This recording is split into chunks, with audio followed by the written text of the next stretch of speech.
Praise the Lord. आप सबको प्रभु यीशु मसीह के नाम से नमस्कार, जय मसीह की। मैं आप सभी का स्वागत करता हूं प्रभु यीशु मसीह के नाम से। और आज का प्रोग्राम में मैं गुड फ्राइडे का क्रूस के ऊपर प्रभु यीशु मसीह का जो पहला वाणी है, और गुड फ्राइडे क्या है, क्यों गुड फ्राइडे कहा जाता है, और यीशु मसीह का मृत्यु का क्या कारण है, क्यों यीशु मसीह का बलिदान हुआ, और कालवरी क्रूस के ऊपर यीशु मसीह ने जो 7 वाणी को कहा है, उनमें से पहला वाणी, हे पिता इन्हें क्षमा कर क्योंकि ये जानते ही नहीं कि क्या करते हैं। लूका का सुसमाचार चैप्टर 23 का 34 में है। इसको आज हम लोग देखेंगे। फिर एक बार मैं सभी का धन्यवाद करके स्वागत जनाता हूँ। सबसे पहली बात है प्यारे लोग, गुड फ्राइडे क्या है। गुड मतलब शुभ शुक्रवार। शुक्रवार तो शुक्रवार होता है, लेकिन ये शुक्रवार गुड फ्राइडे क्यों कहा जाता है। और बाइबल के अनुसार वो फ्राइडे का दिन था जो इस्राएल लोग फसह का पर्व मनाते हैं, और उस दिन में वो मेमना का बलि चढ़ाते हैं। और हम जानते हैं कि इस्राएल लोग मिस्र में 430 ईयर्स तक वो गुलामी में रहे। फिरौन और मिस्र देश के गुलामी में रहे, और 430 वर्ष के बाद परमेश्वर उन लोगों को आज़ाद कर ले आया। परमेश्वर ने एक व्यक्ति को, एक नबी को भेजा, मूसा को वहाँ पर मिस्र देश में भेजा, और परमेश्वर उन लोगों को मिस्र के देश फिरौन का गुलामी से इसराइल लोगों को छुड़ा कर लेकर आया। और वहाँ पर मिस्र देश में परमेश्वर ने 10 विपत्ति को भेजा, लेकिन उनमें से एक विपत्ति किसी इसराइली के ऊपर नहीं आया। और अद्भुत तरीके से परमेश्वर ने मिस्र देश से उन लोगों को छुड़ा कर ले आया। और बड़े बड़े 10 विपत्ति परमेश्वर ने मिस्र देश में भेजा, लेकिन उनमें से एक विपत्ति किसी इसराइली के ऊपर नहीं आया। और अंतिम विपत्ति पहलौठों का मृत्यु, चाहे मनुष्य का हो चाहे जानवरों का, पहलौठों का मृत्यु होता है। और परमेश्वर ने मूसा और हारून से एक आज्ञा दिया कि तुम इस्राएली से ये कहना, प्रति घर के पीछे एक मेमना लेना, और उसको बलि करके उसका ब्लड को द्वार बंद के ऊपर दोनों साइड में उसको लगाना। और परमेश्वर की ओर से स्वर्गदूत आएगा, और जिन घरों में लगा हुआ रहेगा उसको छोड़ करके आगे जाएगा। और उसी रात को इस प्रकार हुआ, अर्थात इसराइल में राजा से लेकर सब लोगों का परिवार में पहलौठों का मृत्यु हो जाता है। लेकिन इसराइल लोग इस विधि को पालन करते हैं, और उस मेमना को बलि करके उसका ब्लड को अपना दरवाजा के ऊपर लगाते हैं, और उसका मांस को उस रात में वो आग में भून कर खाते हैं। उस दिन परमेश्वर ने उन लोगों को मिस्र देश से निकाल कर ले आया। तो इस इतना बड़ा आज़ादी को पालन करते हैं यहूदी लोग। और गुड फ्राइडे का दिन प्रभु यीशु मसीह का, उस दिन प्रभु यीशु मसीह को क्रूस पर चढ़ाया जाता है, और सुबह 9 बजे से लेकर दोपहर 3 बजे तक लगभग 6 घंटा प्रभु यीशु मसीह क्रूस के ऊपर लटके रहे। उनका बलिदान हुआ यीशु मसीह को। और क्रूस पर चढ़ाए जाने से प्रभु यीशु मसीह को बहुत मारा गया है, 39 कोड़े। और व्यवस्था के अनुसार एक व्यक्ति को आप दंड देने से पहले आप उसको वो व्यक्ति दोषी है इस बात को प्रमाणित करना है। परंतु जब प्रभु यीशु मसीह को पिलातुस के सामने लाया गया, और पिलातुस जो था, 35 पिलातुस was the 5th governor of Roman province of जोडा। और रोम सरकार का, वो यहूदा प्रदेश का ये 5वां गवर्नर था। और ये समय रहेगा आपको 26, उसका पीरियड 27 एडी से लेकर 37 एडी के अंदर ये वहाँ का गवर्नर है। उन समय में प्रभु यीशु मसीह का केस जब उनके सामने लाया गया, और प्रभु यीशु मसीह का आखिरी हफ्ता जो यरूशलेम में रहा, उसके प्रवेश होता है संडे का दिन, विजय प्रवेश यरूशलेम में प्रवेश होता है।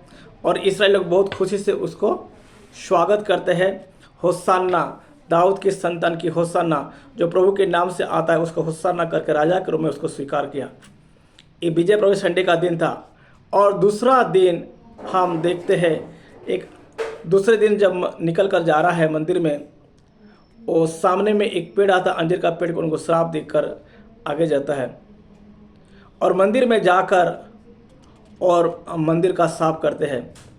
और यीशु ने कहता है, मेरे पिता का घर को तुम डाकुओं का खो बना दिया है, क्योंकि मेरा पिता का घर सब देशों के लिए, सब जातियों के लिए प्रार्थना का घर कहलाएगा, परंतु तुमने उसको व्यापार का केंद्र बना दिया है, डाकुओं का खो बना दिया है।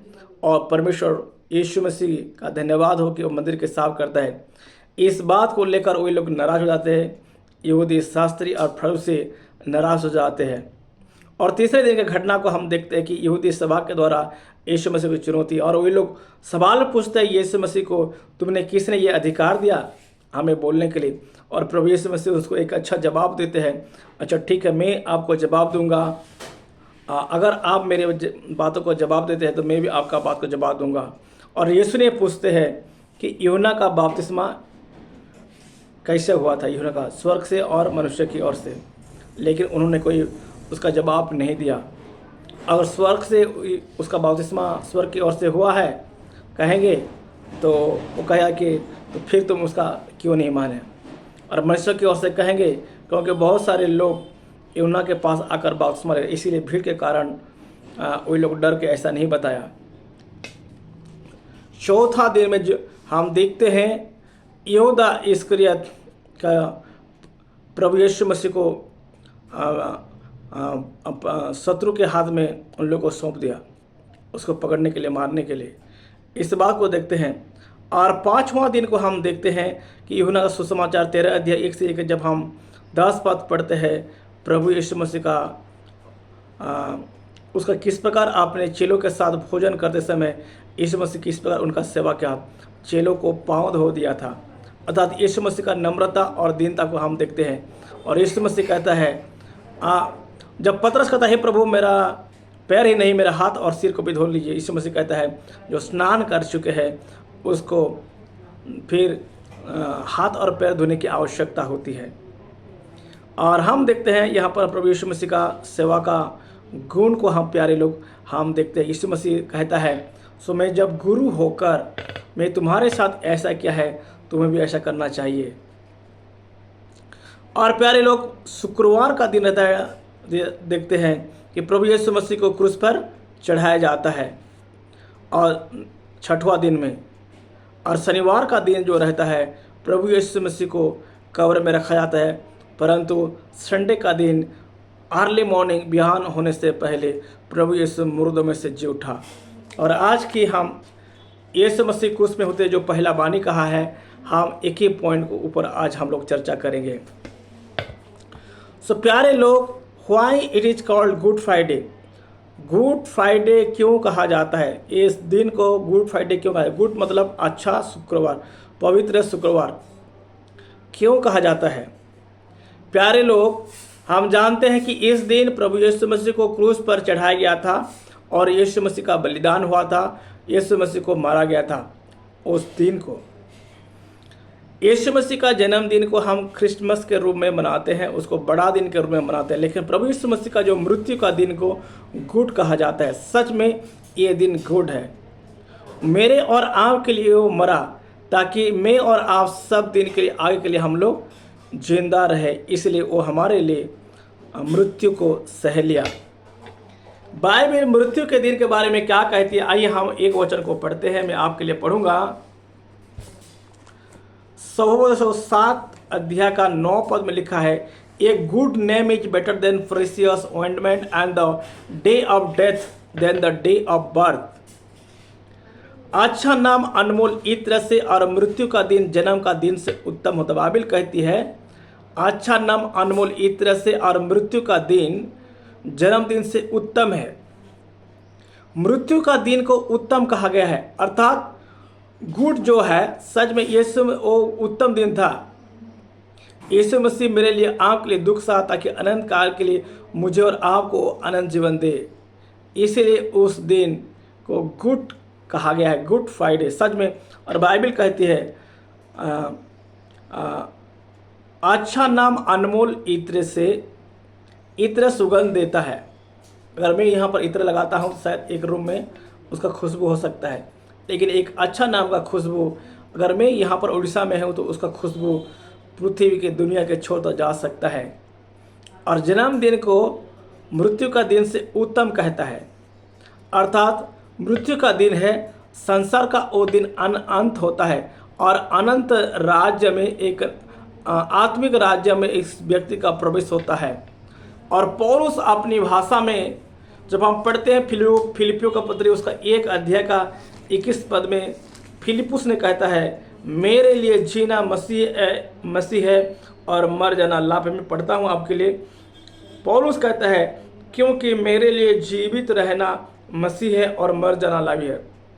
पौलुस कहता है मेरे लिए जीवित रहना मसीह, अगर मैं जिंदा हूँ तो मेरे लिए मसीह, हाँ जीना मसीह है और मर जाना लाभ है। अर्थात प्यारे लोग, मृत्यु एक लाभ की बात है। किनके लिए? किसके लिए मृत्यु लाभ की बात है?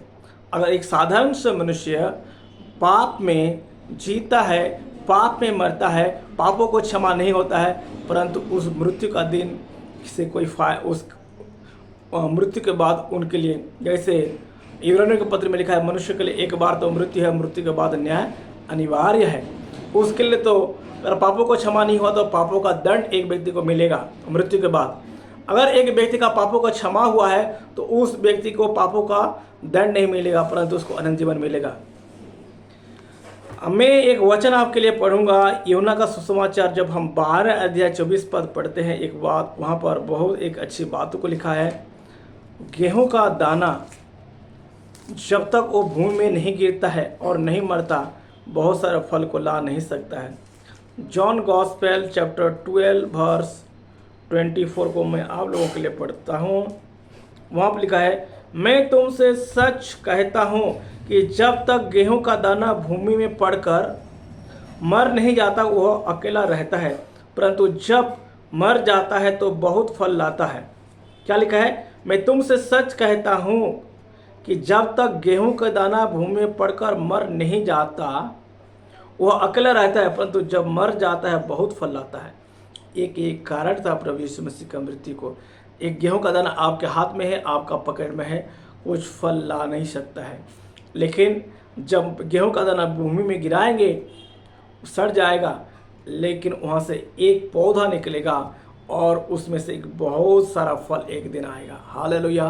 प्रभु यीशु को धन्यवाद कि प्रभु यीशु मसीह एक व्यक्ति मृत्यु में से होकर गया और जी उठा, अभी बहुत सारा फल लाए। अर्थात जो कोई उस पर विश्वास करेगा वो मृत्यु के ऊपर जय प्राप्त किया है, वो भी मृत्यु के ऊपर जय प्राप्त करेगा और मृत्यु का शक्ति किसी के ऊपर राज नहीं करेगा। एक बहुत खुशी की बात और आनंद की बात है। इसलिए आज का दिन को गुड फ्राइडे कहा जाता है। मैं कुछ पॉइंट फटाफट आप लोगों के सामने रखना चाहूँगा। Reason Jesus came to die, Yeshu Masih का मृत्यु का कुछ कारण मैं आपको फटाफट वचन से पढ़कर सुनाना चाहता हूँ। चलो कम से कम 2-3 वचन को आइए हम लोग पढ़ते हैं। पहला जो वचन है बाइबल का सबसे फेमस आयत को मैं आपके लिए पढ़ना चाहूँगा। प्रभु यीशु मसीह का मृत्यु के पीछे कारण यूहन्ना का सुसमाचार 3 अध्याय 16 पद, to show God's love for sinners, परमेश्वर का प्यार पापियों को प्रकट करने के लिए प्रभु यीशु मसीह का मृत्यु होता है। प्यारे लोग, यूहन्ना का सुसमाचार 3 अध्याय और 16 पद, ये बाइबल का फेमस आयत है और मेरा मन पसंद का एक वचन है, मैं आपके लिए पढ़ना चाहूँगा। लिखा है, क्योंकि परमेश्वर ने जगत से ऐसा प्रेम रखा। क्यों परमेश्वर ने जगत से ऐसा प्रेम रखा? क्योंकि परमेश्वर ही सृष्टि करता है इस जगत का, और जगत से प्रेम रखने का मतलब है जगत में रहने वाला प्रत्येक मनुष्य से, कोई एक जाति के लिए नहीं, कोई एक भाषा और देश का लोगों को नहीं, हर जाति और भाषा गोत्र, चाहे कोई देश में रहो, चाहे कोई भाषा बोलने वाला हो, चाहे कलर कैसा भी हो सकता है। क्योंकि परमेश्वर ने जगत से ऐसा प्रेम रखा कि उसने अपना इकलौता पुत्र दे दिया, ताकि जो कोई उस पर विश्वास करे वह नष्ट ना हो परंतु अनंत जीवन पाए। प्रभु यीशु मसीह का मृत्यु का ये पहला कारण है कि परमेश्वर हमसे प्रेम करता है और हमें बचाने के लिए अपना इकलौता पुत्र प्रभु यीशु मसीह को दिया, ताकि जो कोई उस पर विश्वास करे वो नाश ना हो परंतु अनंत जीवन पाए। पहला कारण, प्रभु यीशु मसीह को क्रूस पर चढ़ा गया। प्रभु यीशु मसीह का बलिदान तो हुआ, लेकिन उसको मृत्यु होने का क्या कारण था? आइए दूसरा वचन को हम लोग पढ़ते हैं। बहुत सारे कारण में से हम कम से कम 3-4 कारण को आज देखते हैं। इब्रानियों का पत्र उसका 2 अध्याय मैं आपके लिए पढ़ूंगा उसका 14 और 15, सुन लीजिए।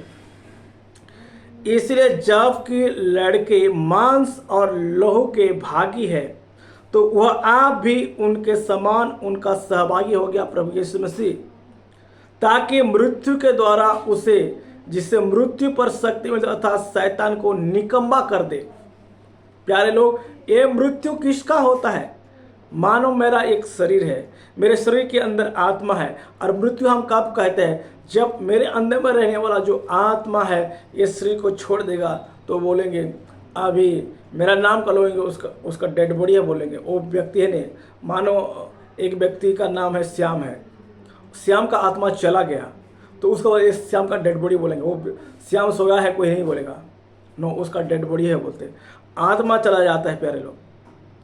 सो इस कारण जो शरीर का जो आत्मा चला जाता है और शरीर का जो मृत्यु हो जाता है, इसीलिए यीशु मसीह शरीर का रूप धारण किया, ताकि वो जो मृत्यु होता है वो मृत्यु के ऊपर जब प्राप्त करे। सुन लीजिए, इसलिए जबकि लड़के मांस और लहू के भागे, तो वह आप भी उनके समान उनका सहभागी हो गया, ताकि मृत्यु के द्वारा उसे, जिससे मृत्यु पर प्रभु यीशु मसीह का मृत्यु से पहले शैतान के ऊपर अधिकार था, मृत्यु का ऊपर अधिकार था, ताकि शैतान को निकम्मा कर दे। क्रूस पर तो आप एक व्यक्ति को चढ़ा सकते हैं, मार सकते हैं, यीशु मसीह के साथ ऐसा किया गया, लेकिन यीशु मसीह तीसरे दिन में जी उठा। आप उसको कौन रोक सकता है और कौन अभी उसको मार सकता है? कोई मार सकता है? नो। और जितने मृत्यु के भय के मारे जीवन भर दासत्व में फंसे थे, हर एक व्यक्ति को मृत्यु बहुत डरनाक होता है। शायद बोल देंगे मृत्यु के बारे में, लेकिन प्रत्येक व्यक्ति मृत्यु के पास बहुत डर रहता है। और जितने मृत्यु के भय के मारे जीवन भर दासत्व में फंसे थे, उन्हें छुड़ा ले। मृत्यु के बंधन से छुड़ाने के लिए प्रभु यीशु मसीह मृत्यु को सह लिया। एक दूसरा कारण है प्यारे लोग। आइए हम तीसरा एक कारण को देखते हैं। मैं आपके लिए पढ़ूंगा इब्रानी उसका 9 अध्याय उसका 22 पद। वचन कहता है, सच तो यह है, क्या बात सच है, कि व्यवस्था के अनुसार प्राय सब वस्तुएं लहू के द्वारा शुद्ध की जाती है। कपड़ा साफ होता है सर्फ के द्वारा, परंतु मनुष्य का साफ होता है लहू के द्वारा। सच तो यह है कि व्यवस्था के अनुसार प्राय सब वस्तुएं लहू के द्वारा शुद्ध की जाती है, बिना लहू बहाए पापों की क्षमा नहीं। क्योंकि मनुष्य क्यों लहू के द्वारा शुद्ध होता है? कारण क्या है? बिना लहू बहाए पापों की क्षमा क्यों? पापों की क्षमा ही नहीं है। पाप क्षमा लहू के द्वारा क्यों होता है? क्या? और दूसरा कोई माध्यम नहीं है, दूसरा कोई माध्यम नहीं है। लहू का जरूरत क्या है? क्योंकि मनुष्य का प्राण लहू में रहता है, इसलिए उसके प्रायश्चित केवल लहू के द्वारा किया जाता है। ये परमेश्वर का विधान है, व्यवस्था का विधान है। ये मनुष्य का जीवन उसके लहू में रहता है, उसके ब्लड में रहता है, इसके लिए प्रायश्चित उसका लहू के द्वारा भी किया जाना है। प्रभु के नाम की स्तुति हो। और ये था तीसरा कारण। नेक्स्ट कारण मैं आपको बोल रहा हूँ, हमको परमेश्वर से मेल मिलाप कराने के लिए मैं एक वचन पढ़ूंगा आपके लिए, 2 कुरिन्थी 5 अध्याय का 15 पद। 2 कुरिन्थी 5 अध्याय का 15 पद में लिखा है, 14 पद पढ़ता हूं और 15 पद।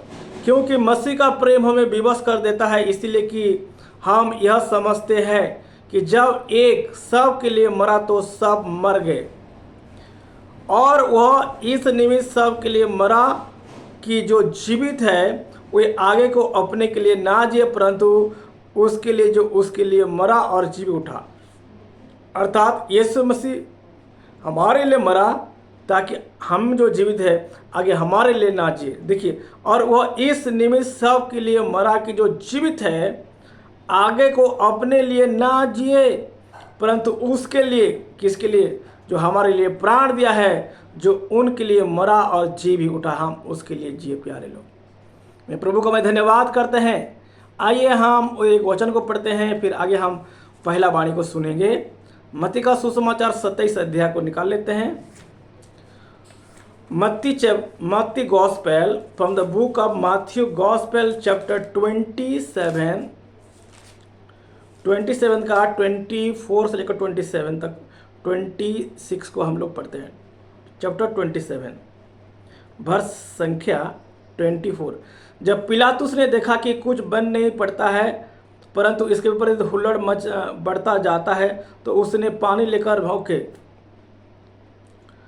ओके जब हम देखते हैं 20 पद लिखा है, परंतु प्रधान याजकों और पुरनियों ने लोगों को उभारा कि वे बरअब्बा को मांग ले। तो वहाँ का था, हम देखते हैं हाकिम को यह रीति थी कि उस पर्व में, फसह का पर्व के समय, लोगों के लिए किसी एक बंदी को जिसे वे चाहते छोड़ देता है। फसह का पर्व में एक रीति था, एक बंदी व्यक्ति को छुड़ाया जाता था। उन दिनों में एक हत्यारा बरअब्बा नाम का एक व्यक्ति बंदी था, लेकिन लोगों ने मांग किया कि उसको छोड़ दो और यीशु मसीह को क्रूस पर चढ़। देखिए, प्रधान याजकों और पुरनियों ने लोगों को उभारा कि वे बरअब्बा को मांग ले और यीशु का नाश कराए। हाकिम ने उनसे पूछा, इन दोनों में से किसको चाहते हो कि मैं तुम्हारे लिए छोड़ दूं? उन्होंने कहा, बरअब्बा को। पिलातुस ने उनसे पूछा, फिर यीशु को जो मसीह कहलाता है क्या करूं? सब ने उससे कहा, वह क्रूस पर चढ़ाया जाए। हाकिम ने कहा, क्यों? उसने क्या बुराई की है? परंतु वे और भी चिल्ला कर कहने लगे, वह क्रूस पर चढ़ाया जाए। जब पिलातुस ने देखा कुछ बन नहीं पड़ता परंतु इसके विपरीत हुल्लड़ बढ़ता जाता है तो उसने पानी लेकर भीड़ के सामने अपना हाथ धोई और कहा, मैं इस धर्मी के लहू से निर्दोष हूँ, तुम ही जानो। सब लोगों ने उत्तर दिया, इसका लहू हम पर और हमारी संतान पर हो।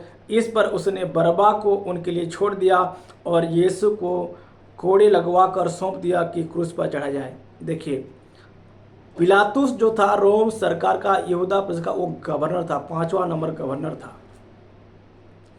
अगर एक व्यक्ति को आप दंड देने से पहले आप प्रमाण तो करो कोई व्यक्ति दोषी है तो आप दंड दे सकते हैं, लेकिन भीड़ का हंगामा हो जा रहा है, लोग चिल्ला रहे हैं, देखा कि वो व्यक्ति निर्दोष है, फिर भी बुलाया क्रूस पर चढ़ाओ, तो लोगों को खुश करने के चक्कर में उनको दे तो दिया, लेकिन सबके सामने पानी लिया और अपना हाथ को धो दिया उसका सामने से में। और बोलता है, जब पिलातुस ने देखा कि कुछ बन नहीं पड़ता परंतु इसके विपरीत हुल्लड़ बढ़ता जाता है तो उसने पानी लेकर भीड़ के सामने अपने हाथ धोए और कहा, मैं इस धर्मी के लहू से निर्दोष हूँ, तुम ही जानो। उन्होंने क्या बोला है? इस पर उन्होंने बरअब्बा को उनके लिए छोड़ दिया और यीशु को कोड़े लगाकर सौंप दिया कि क्रूस पर चढ़ जाए। और प्रभु यीशु मसीह को क्रूस पर चढ़ा गया और सुबह का समय खुले आसमान के नीचे उसका वस्त्र निकाले बहुत मारा क्रूस पर चढ़ा गया है प्रभु यीशु मसीह को। और इस प्रकार की अवस्था में प्रभु यीशु मसीह क्रूस में होते हुए 7 वाणी को कहा। मैं उससे पहले यीशु मसीह का जब शिक्षा आरंभ किया, एक बात कहा, सबसे पहले एक बात उन्होंने शिक्षा में कहा कि मन फिराओ क्योंकि परमेश्वर का राज्य निकट आ गया है। और ये जो समय आखिरी हफ्ता यीशु मसीह का, उसको पैशन वीक कहा जाता है, पैशन वीक, अर्थात यीशु मसीह का आग्रह इच्छा क्या था? वो हमारे लिए बलिदान हो, अपना लहू को बहाए बलिदान हो, ये उसका पैशन था। आज मेरा और आपका पैशन क्या है? हम पैसा कमाने के लिए चाहते हैं, अच्छा घर बनाने के लिए चाहते हैं, अच्छा गाड़ी खरीदने के लिए चाहते हैं, अच्छा मज़े से रहने के लिए चाहते हैं, हमारा ये पैशन रहता है। हीरो होंडा पैशन एक गाड़ी में, पैशन का मतलब उसका आग्रह, उसका तीव्र इच्छा क्या था? हमारे लिए बलिदान होकर दुख उठाने के लिए प्यारे लगता। और यीशु का पहला वाणी था क्षमा, हे पिता इन्हें क्षमा कर क्योंकि ये जानते नहीं कि क्या कर रहे हैं। पहला। दूसरा मैं इसे बोल देता हूँ, एक वाणी के ऊपर चर्चा करेंगे। दूसरा, मैं तो उसे सच कहता हूँ कि आज ही तू मेरे संग स्वर्ग लोक में होगा। प्रभु यीशु मसीह क्रूस पर चढ़ा गया और प्रभु यीशु मसीह के दोनों साइड में, लेफ्ट और राइट, दोनों चोर लोगों को भी चढ़ा गया, दोनों मुजरिम लोगों को, हत्यारा लोगों को। परंतु दाहिना साइड का चोर, उन्होंने यीशु से बोला कि जरूर एक महान ईश्वरीय व्यक्ति है।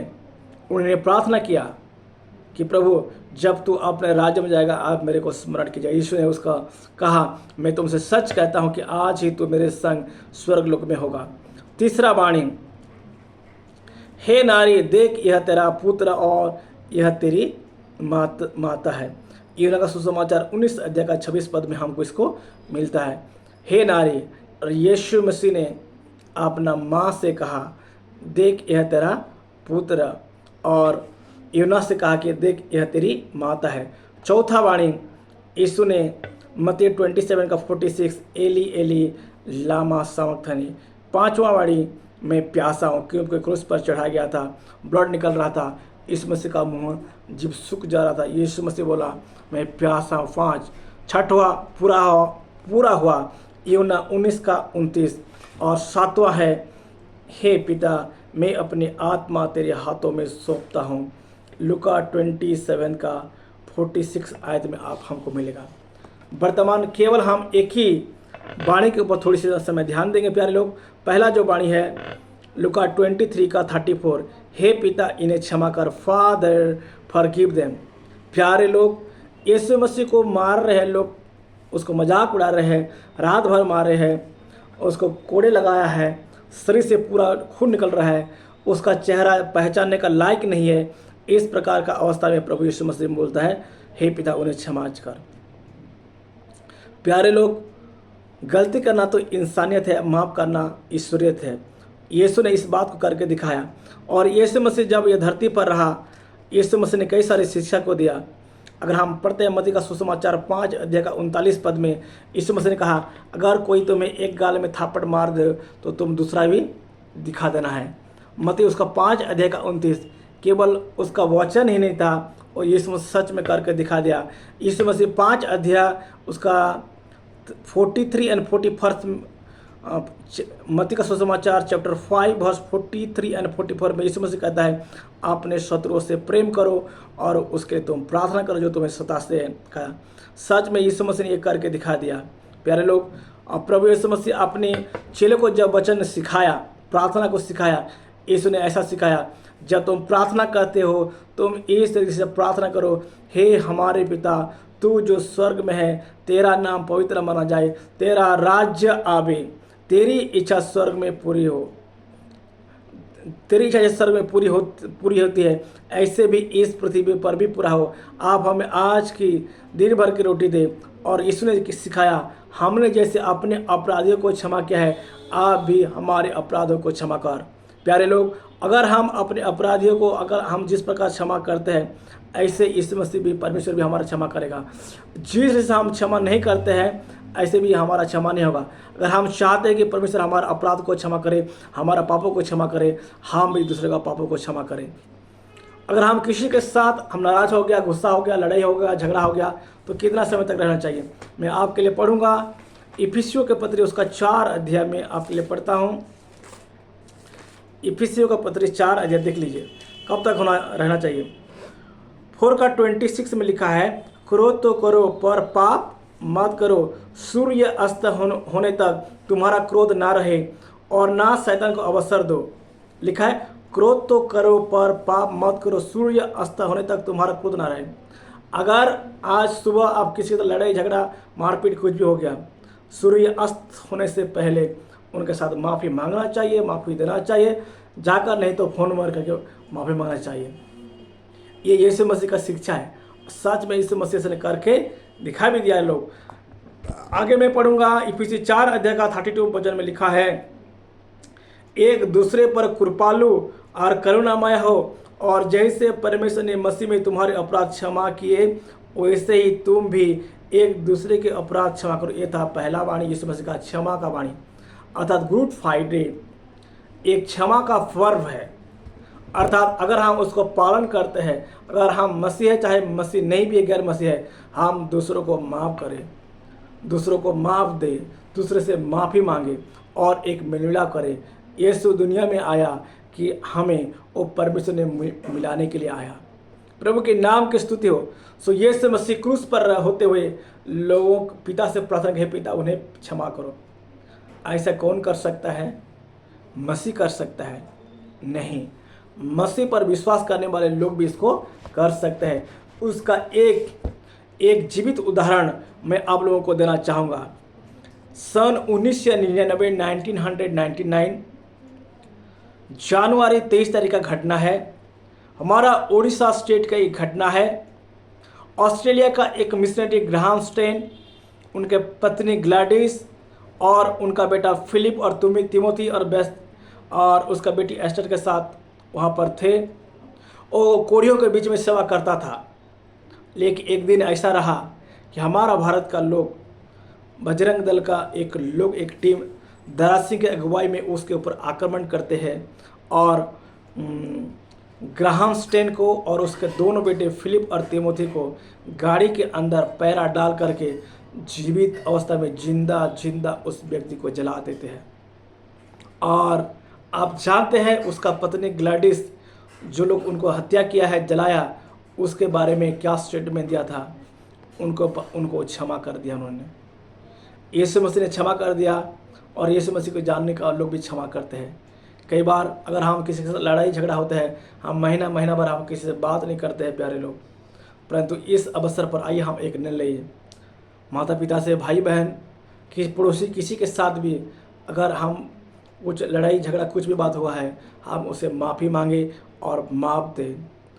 तो अगर आप माफ़ देते हैं तो आप जब माफ़ी मांगेंगे परमेश्वर आपको माफ़ करेगा, और आप किसी से माफ़ करेंगे नहीं तो परमेश्वर भी आपको माफ़ नहीं करेगा। आप क्या चाहते हैं?